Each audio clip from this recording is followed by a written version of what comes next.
जवळ आली आहे आणि घरोघरी फराळ बनवायला आता सुरुवात झाली आहे। विशेषतः परदेशातल्या मराठी माणसांना महाराष्ट्रातून फराळ पाठवला जातो, पण अमेरिकेतल्या मराठी माणसांना यावर्षी ट्रम्प यांच्या टॅरिफमुळे महागडा फराळ घ्यावा लागतोय।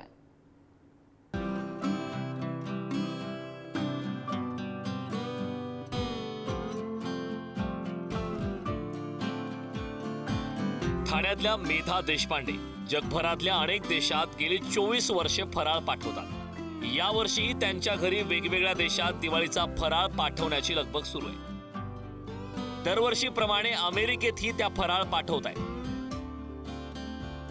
पण अमेरिकेत डोनाल्ड ट्रम्प यांनी भारतीय वस्तूंवर लावलेल्या 50% टॅरिफमुळे देशपांडे यांच्या अमेरिकेतील ग्राहकांना फराळासाठी अधिक पैसे मोजावे लागणार आहेत।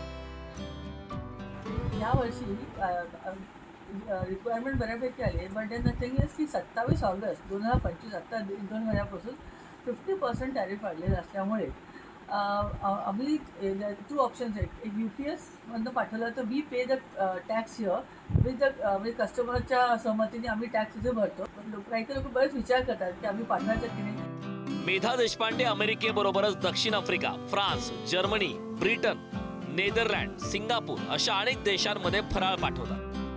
सध्या डाएट फराळाला अधिक मागणी असल्याचं त्या सांगतात।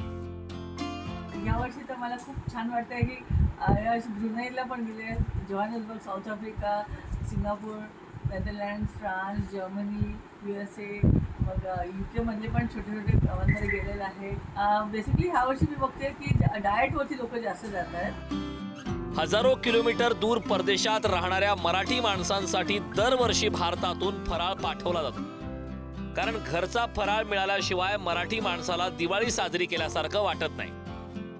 त्यामुळे ट्रम्प यांनी 50% टॅरिफ लावलं असलं तरी अमेरिकेतील फराळाच्या मागणीवर फारसा परिणाम झालेला दिसत नाही। अनिशा शिंदे, पुढारी न्यूज, ठाणे।